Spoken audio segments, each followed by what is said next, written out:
ఇక వైసీపీకి లేని ఆంక్షలు కాంగ్రెస్ కు మాత్రమే ఎందుకని వైఎస్ షర్మిల ప్రశ్నించారు.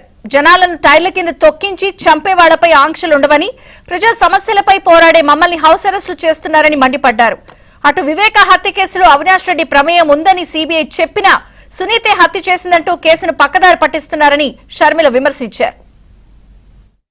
మమ్మల్నేమో హౌస్ అరెస్టులు చేస్తారు, లేక విశాఖ స్టీల్ మీద ఆమరణ దీక్ష కూర్చుంటే నన్ను లిఫ్ట్ చేస్తారు.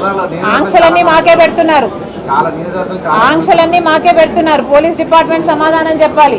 వైసీపీ వాళ్ళకు ఎందుకు ఆంక్షలు లేవు? వాళ్ళు బల ప్రదర్శన యాత్రలు ఎన్నైనా చేసుకోవచ్చు, ఎంతమందినైనా టవర్ల కింద వేసి చంపేసుకుంటూ పోవచ్చు. వాళ్ళకేమో ఆంక్షలు ఉండవు. కాంగ్రెస్ పార్టీకి మాత్రం నిరాహార దీక్ష చేసినా మీరు లిఫ్ట్ చేస్తారు.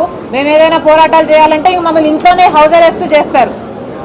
ఇది ఎక్కడ న్యాయం అని అడుగుతున్నాం. వివేకానంద రెడ్డి గారి హత్య కేసులో అన్ని ఆధారాలు కనిపిస్తున్నాయి.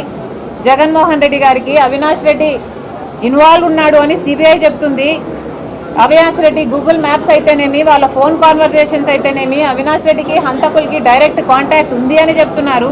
అయినా కూడా అవినాష్ చేయలేదు, సునీతే హత్య చేసింది వాళ్ళ నాన్న అని చెప్పుకునే వాళ్ళకి ఇంకా ఎన్ని కేసులలో ఎన్ని ఫేక్ అంటారు వాళ్ళు. ఫేక్ వినేవాళ్ళు ఉంటే చెప్పేవాళ్ళు ఎన్నైనా చెప్తారు.